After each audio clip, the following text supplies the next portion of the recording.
Hello guys, तो कैसे आप सब लोग। तो guys, जैसे कि अपना चैप्टर चल रहा था accounting for non for profit organisation, इसके अंदर अपन ने इंट्रोडक्शन को समझा था, कैरेक्टरिस्टिक्स को समझ लिया था अपन ने, financial statement of non trading organisation में क्या क्या बनता है वो अपन ने समझी, जिसमें रिसीट एंड पेमेंट अकाउंट समझा था, इनकम एंड एक्सपेंडिचर अकाउंट समझा था और बैलेंस शीट समझी थी। सम स्पेशल आइटम्स हैं जो कि अपन आज के लेक्चर में लेने वाले हैं, ठीक है गाइस।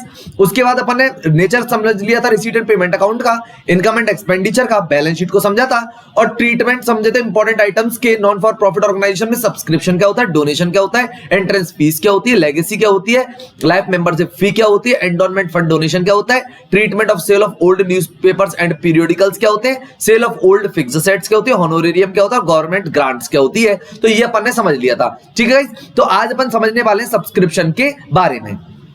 तो गाइस अपन अब बात करने वाले हैं सब्सक्रिप्शन के बारे में, ठीक है। अब सब्सक्रिप्शन क्या है, सब्सक्रिप्शन को अगर अपन हिंदी में समझें तो इसका होता है जी चंदा, ठीक है। चंदा होता है सब्सक्रिप्शन का हिंदी वर्ड। और सब्सक्रिप्शन जो है मेन सोर्स ऑफ इनकम होती है एनपीओ की, जो कि मेंबर से मिलती है सब्सक्रिप्शन, ठीक है गाइस। अब मेन सब्सक्रिप्शन जो है वो पहले तो समझना है कौन सी नेचर का आइटम है। तो ये है गाइस रेवेन्यू इनकम, इसको अपन बोलते हैं रेवेन्यू इनकम। ये रेवेन्यू नेचर की इनकम है सब्सक्रिप्शन, ठीक है, मेन सोर्स ऑफ इनकम है। अब ये कहां कहां से आएगी, कहां कहां पे जाएगी, उसको समझ लेते हैं जरा। तो देखिए गाइस, सबसे पहले इसको रिसीट एंड पेमेंट अकाउंट में शो होता है ये, ठीक है। रिसीट एंड पेमेंट अकाउंट में रिसीट साइड आएगी। उसके बाद अपन बात करते हैं income and expenditure account. Income and expenditure में ये इनकम साइड जाएगी, ठीक है, क्योंकि रेवेन्यू नेचर की इनकम है तो इनकम एंड एक्सपेंडिचर में जाएगी, बैलेंस शीट में नहीं जाती। लेकिन इसका कुछ ट्रीटमेंट होता है बैलेंस शीट के अंदर, जैसे आउटस्टैंडिंग प्रीपेड के बारे में अगर कोई भी इंफॉर्मेशन होगी तो उसका कुछ ट्रीटमेंट बैलेंस शीट के भी अंदर अपन करने वाले हैं, ठीक है। अब इसमें समझने वाली बात है कि सबसे पहले इसमें आएगा जैसे subscription received during the year, ये लिखा आएगा आपके पास सबसे पहले सब्सक्रिप्शन ड्यूरिंग द ईयर। अब ये कहां पे आएगा, रिसीट एंड पेमेंट अकाउंट में शो हो रहा होगा ये।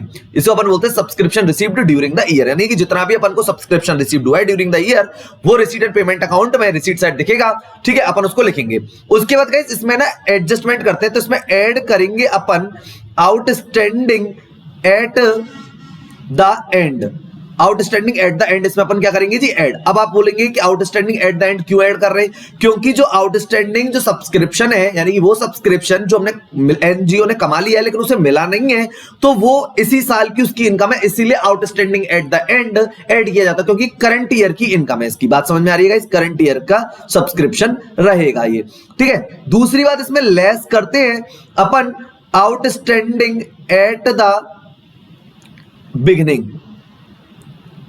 आउटस्टैंडिंग एट द बिगिनिंग ये क्यों लेस करना है, क्योंकि प्रीवियस ईयर का है। मतलब ये प्रीवियस ईयर का मतलब ये पिछले साल का बकाया रह गया था, पिछले साल का रह गया था, जो कि इस बार करंट ईयर में मिल गया, लेकिन वो इस साल का सब्सक्रिप्शन तो नहीं है ना, इसीलिए अपन ने उसको लेस करा दिया आउटस्टैंडिंग एट द बिगिनिंग, ठीक है। अब इसमें अपन ऐड करते हैं, अपन ऐड करेंगे प्रीपेड। प्रीपेड को अपन एडवांस भी बोलते हैं, advance subscription at the beginning, at the beginning. अपन ने इसको ऐड कर लिया। अब ये क्यों ऐड कर रहे हैं, क्योंकि मान के चलते हैं लास्ट ईयर में अपन को मिला था, यानी कि अपन को प्रीवियस ईयर में मिला था, ठीक है।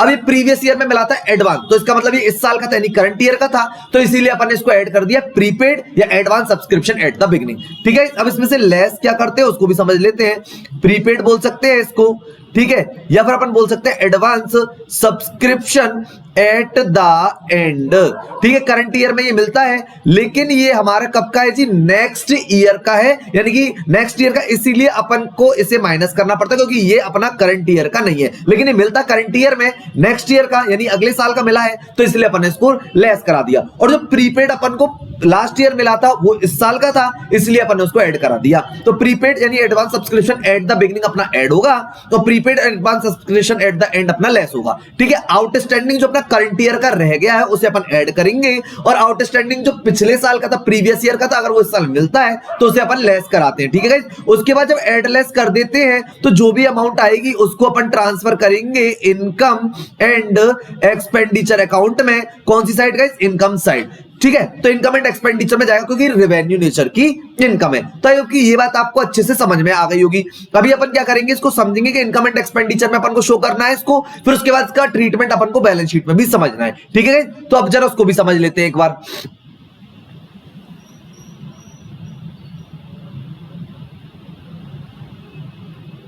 तो गाइस जैसे कि अपन समझने की बात कोशिश करते हैं, तो यहां पे अपन ने बनाया है जी इनकम एंड एक्सपेंडिचर अकाउंट। ठीक है, अब इनकम एंड एक्सपेंडिचर अकाउंट अपन बनाएंगे तो पहले इसका फॉर्मेट देख लीजिए किस तरीके से होता है। इसका फॉर्मेट अपन ने बोला था ना एज अ P&L की तरह होता है ये, तो अपन सेम ट्रीटमेंट करने वाले हैं इसका। ठीक है, तो जरा उसको भी समझ लेते हैं। तो यहां पे अपन लिखेंगे P&L में टू सेट खर्चे आते हैं, तो यहां पे लिखेंगे एक्सपेंडिचर, यहां पे लिखेंगे अपन अमाउंट, यहां पे अपन लिखेंगे इनकम क्योंकि P&L में बाई साइड इनकम आती है, और यहां पे अपन लिखेंगे अमाउंट। ठीक है गाइस, अब अपन इसको इस तरीके से ये फॉर्मेट बनता है एक्सपेंडिचर अमाउंट इनकम अमाउंट। यहां पे आती है बाय सब्सक्रिप्शन। ठीक है, तो ड्यूरिंग द ईयर यानी कि जो अपना करंट ईयर का जो सब्सक्रिप्शन है वो टोटल इधर आता है बाय सब्सक्रिप्शन के नाम से। ठीक है, तो क्योंकि इनकम एंड एक्सपेंडिचर है, सारे के सारे रेवेन्यू नेचर के इनकम और रेवेन्यू नेचर के एक्सपेंसेस आएंगे, तो ये सब्सक्रिप्शन जो है वो एनपीओ की मेन सोर्स ऑफ इनकम है, तो यहाँ पे अपन ने बाई साइड इसको सब्सक्रिप्शन दिखा दिया। ठीक है, एक तो ये बात अपने को समझ में आ गई। अब इसका ट्रीटमेंट अपन को बैलेंस शीट में भी करना है। अब बैलेंस शीट में इसका ट्रीटमेंट किस तरीके से होगा जरा अपन उसको भी समझ लेते हैं सब बैलेंस शीट के अंदर। अब बैलेंस शीट का तो अपने को फॉर्मेट भी पता है कि किस तरीके से बनता है, कि यानी कि लायबिलिटीज अमाउंट और असेट्स अमाउंट, ये इसका फॉर्मेट है। यहां पे अपन ने लिखा लायबिलिटीज अमाउंट और एसेट्स अमाउंट। ठीक है गाइस, ये अपन ने यहां पे लिख दिया liabilities amount and assets amount. सबसे पहले जो आउटस्टैंडिंग सब्सक्रिप्शन है, ठीक है, वो अपन ने यहां पे दिखाया कौन से ईयर का, जो हमारा करंट ईयर का। ठीक है, वो दिखाया। अगर मान के चलते प्रीवियस ईयर का भी कोई आउटस्टैंडिंग रह गया है तो बैलेंस शीट में अपन वो भी दिखाएंगे आउटस्टैंडिंग सब्सक्रिप्शन और ये प्रीवियस ईयर का, यानी कि दोनों साल के आते हैं। अगर प्रीवियस ईयर का मान के चलते पहले साल जो था पिछले साल का 10,000 का था, इस साल केवल उसमें से 5,000 ही मिले, तो 5,000 अभी भी रह गया तो प्रीवियस ईयर का दिखाएंगे यहाँ पे, और इस साल का मान के चलते 20,000 रह गया तो वो तो दिखाएंगे। उसके बाद अपन यहाँ पे बात कर लेते हैं एडवांस सब्सक्रिप्शन की। तो एडवांस सब्सक्रिप्शन जो अपन को करंट ईयर में मिला है वो अपन यहाँ पे दिखाएंगे बैलेंस शीट के अंदर, क्योंकि करंट ईयर का जो सब्सक्रिप्शन, करंट ईयर में जो अपन को एडवांस सब्सक्रिप्शन मिला है वो नेक्स्ट ईयर का है, तो लायबिलिटी है, तो लायबिलिटी को अपन दिखाएंगे लायबिलिटी साइड में एडवांस सब्सक्रिप्शन। तो ये बैलेंस शीट का ट्रीटमेंट है। तो गाइस ये है इनकम एंड एक्सपेंडिचर का ट्रीटमेंट और ये है बैलेंस शीट का ट्रीटमेंट। तो आई होप कि ये दोनों बातें आपको अच्छे से समझ में आएंगी। अभी इसका एक इलस्ट्रेशन ले रहे हैं जो कि आपको और भी अच्छे से समझ में आएगा। तो गाइस अपन एक इलस्ट्रेशन ले रहे हैं सब्सक्रिप्शन का जो कि आपको अच्छे से समझ में आएगा। लिखा हुआ था following information related to subscription, यानी कि इन्फॉर्मेशन दे रखी है सब्सक्रिप्शन से related, how it will be show in the income and, यानी कि अपन को पहले तो इनकम एंड एक्सपेंडिचर में बताना है, अकाउंट में for the year ended 31 March 2017 and the balance sheet में बताना है। अब ये दे रखा है कि outstanding subscription of related year 31/3/2016 और 31/3/2017 में ये दे रखे आउटस्टैंडिंग सब्सक्रिप्शन 12,000 दे रखा और 10,000, यानी कि ये तो अपना प्रीवियस ईयर का हो गया, ये तो प्रीवियस ईयर का हो गया, और ये अपना कौन सी ईयर का हो गया, इस करंट ईयर का। ठीक है, उसके बाद एडवांस सब्सक्रिप्शन दे रखा है रिलेटेड टू ईयर, ये अपन को प्रीवियस ईयर में मिला था और ये करंट ईयर में मिला है। इसमें लिखा हुआ during the current year 1,62,500 received for subscription out of which 500 related to previous year, यानी कि जो आउटस्टैंडिंग सब्सक्रिप्शन जो था वो अपना प्रीवियस ईयर में कितना था, 12,000 का था, जिसमें से अपन को केवल कितने रुपए मिले, 5,000 रुपीज मिले हैं। ठीक है, आउटस्टैंडिंग सब्सक्रिप्शन। तो अपन अब इसमें समझते हैं कि इनकम एंड एक्सपेंडिचर में अपन इसको किस तरीके से लेके जाएंगे। तो यहाँ पे अपन जैसे मान के चलते इनकम एंड एक्सपेंडिचर अकाउंट बनाते हैं। ठीक है, इनकम एंड एक्सपेंडिचर अकाउंट बनाते हैं और ये बहुत सिंपल वे में बन जाएगा, इजी वे में। ठीक है, अपन को पता है कि ये किसकी तरह बनता है, एज अ P&L की तरह बनता है। ठीक है, तो ये अपन ने यहाँ पे लिख दिया है। ठीक है, और उसको थोड़ा सा ढंग से समझेंगे। यहाँ पे आएगा आपका एक्सपेंडिचर और यहाँ पे आएगा आपका अमाउंट, यहाँ पे आएगी आपकी इनकम और फिर यहाँ आएगा अमाउंट। तो ये इसका फॉर्मेट है। ठीक है ना, इसी तरीके से आपको फॉर्मेट बनाना है। ये रहा। अब अपन यहां पे लिखेंगे सबसे पहले बाय सब्सक्रिप्शन रिसीव्ड। ठीक है, अब सब्सक्रिप्शन रिसीव्ड कितना हुआ गाइस, 1,62,500 का अपने को सब्सक्रिप्शन रिसीव्ड हुआ है। ठीक है, अब इसमें एक बात बोली गई है कि इसमें 5,000 जो है वो प्रीवियस ईयर से रिलेटेड है, तो अपन इसमें क्या करेंगे, less outstanding subscription at the beginning. क्या करेंगे एट द बिगिनिंग, कितना है 5000। अगर ये इन्फॉर्मेशन 5000 वाली नहीं दे रखी होती तो अपन पूरे के पूरे 12000 यहाँ पे लेस कराते, ठीक है, लेकिन इसने बोला कि रिलेटेड टू 5000 है तो 5000 लेस कराए, नहीं तो अजम्पशन ये होती है, अगर ये इन्फॉर्मेशन गिवन नहीं होती 5000 वाली तो अजम्पशन ये होती है कि 12000 पूरा का पूरा इस बार मिला है, ठीक है, तो अपन 12000 लेस कराते, लेकिन यहाँ पे इन्होंने बोला है कि रिलेटेड जो है प्रीवियस ईयर से 5000 है तो अपन ने 5000 यहाँ पे लेस करा दिया। अब अपन इसमें ऐड कराएंगे outstanding subscription at the and, जो कि अपना इस साल का है और अपने को मिला नहीं, और कितना दे रखा है वो है अपने को 10,000 रुपीज, तो अपन यहाँ पे कितना ऐड करेंगे 10,000 रुपीज अपन ऐड करेंगे, ठीक है, दोनों बातें आपको आई होप समझ में आई होंगी।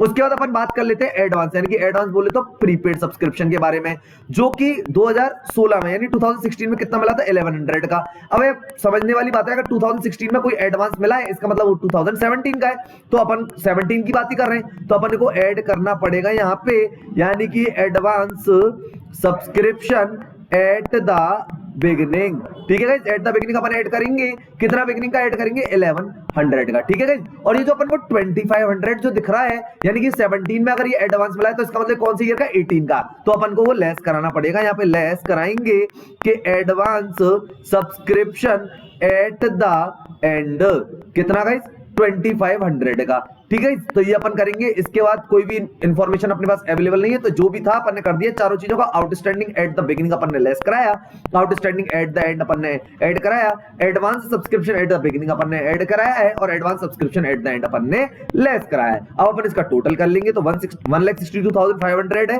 ठीक है, और उसमें अपने को एक तो ऐड करना है 10,000 और एक ऐड करना है 1100, ठीक है, तो अपन इसको ऐड कर लेते हैं, ठीक है गाइस, तो एक बार चलो ऐड कर लेते हैं, तो 1,62,500, उसके बाद इसमें ऐड करेंगे अपन 10,000, उसके बाद इसमें ऐड करेंगे जी अपन 1100, ठीक है, अपन को ये ऐड करना है, तो अपन बात करें तो 2 0, 5 और 1 6, 2 और 1 3, तो 1,73,600 ये अपना आ गया। उसके बाद अपन इसमें से लेस करा देंगे 5,000 लेस कराएंगे, और अपन 2500 यानी कि इसमें से 5,000 लेस कराएंगे एक तो अपन, और एक इसमें अपन लेस कराएंगे 2500, ठीक है गाइस, तो अपन इसको दोनों को लेस कराएंगे और अमाउंट निकाल देंगे, कितनी आ रही 0 0, ये आएगा अपना 1,66,100, 1,66,100, ठीक है, तो यहाँ पर लिख देते हैं 1,66,100, ये अपन का आ जाएगा, ठीक है गाइस, तो आई होप कि ये बात आपको समझ में आई होगी। अपन को सिर्फ इसमें ध्यान देना है कि आउटस्टैंडिंग जो है, आउटस्टैंडिंग जो रहेगा एट द बिगिनिंग अपना ऐड होगा, outstanding at the beginning less होगा, और आउटस्टैंडिंग एट द एंड जो कि अपना करंट ईयर का उसे अपन ऐड करेंगे, advance subscription at the beginning अपना करंट ईयर का इसलिए ऐड करेंगे, और advance subscription at the and अपना नेक्स्ट ईयर का है तो इसलिए अपन उसे लेस करेंगे। तो गाइस आई होप कि ये बात आपको समझ में आई होगी। तो अपन ने इनकम एंड एक्सपेंडिचर में किस तरीके से दिखाया ये अपन ने समझ लिया। अब अपन बात करते हैं इसकी बैलेंस शीट के बारे में, तो अब बैलेंस शीट को समझेंगे अपन, तो अपन बैलेंस शीट को समझते हैं, ठीक है। अब बैलेंस शीट में किस तरीके से करेंगे वो देखिए आप। बैलेंस शीट का फॉर्मेट बहुत सिंपल है, जो कि अपन ने अभी समझा, liabilities amount then assets amount. यहां पे लिखेंगे लायबिलिटीज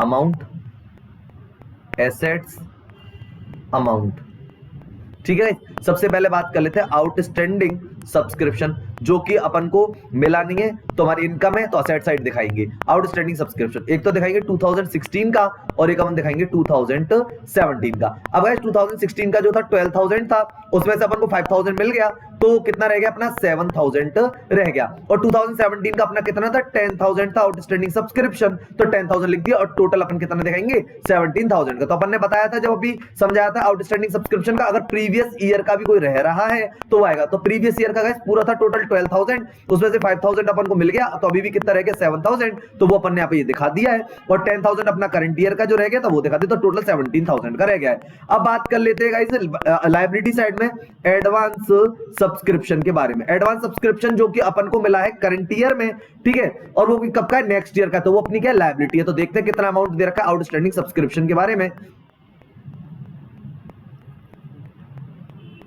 तो आउटस्टैंडिंग जो सब्सक्रिप्शन दे रखा था अपने को वो दे रखा था ये रहा 1100 का, तो 16 का दे रखा था, तो जो कि अपन ने कर दिया एडजस्टमेंट 2500 जो अपन को दे रखा है अपन उसको लायबिलिटी साइड में शो करेंगे। ठीक है। अब अपन यहाँ पे एडवांस सब्सक्रिप्शन 2500 जो है वो अपन ने यहाँ पे शो कर दिए हैं। तो ये है अपना बैलेंस शीट का, जिसमें अपन ने एडवांस सब्सक्रिप्शन को समझा दिया और आउटस्टैंडिंग सब्सक्रिप्शन तो बैलेंस शीट के अंदर इसको समझ लिया है, और अपन ने इसको रिसीट एंड पेमेंट अकाउंट में जो 1,62,500 थे वो समझ लिया, और इनकम एंड एक्सपेंडिचर में अपन ने इसका सिस्टम समझ लिया था कि किस तरीके से इसका एडजस्टमेंट करने वाले हैं, उसको जरा आप समझेंगे। ठीक है, तो ये दिखा दिया अपन ने कि 1,62,500 इसमें 5,000 लेस कराया, 10,000 ऐड कराया, 1,100 अपन ने ऐड कराया और 2,500 अपन ने लेस कराया, क्योंकि ये एडवांस सब्सक्रिप्शन अपने नेक्स्ट ईयर का था। तो आई होप कि गाइस ये बात आपको अच्छे से समझ में आ गई होगी। ठीक है गाइस, तो अब ये अपन ने सब्सक्रिप्शन का कर लिया है। ठीक है, आप एक बार इसका रिवीजन करें। अगर आपको ये नहीं समझ में आता है तो आप मेरे को कमेंट सेक्शन में जरूर लिखें। ठीक है गाइस, मिलते हैं अपन नेक्स्ट लेक्चर में, तब तक के लिए guys goodbye and thank you.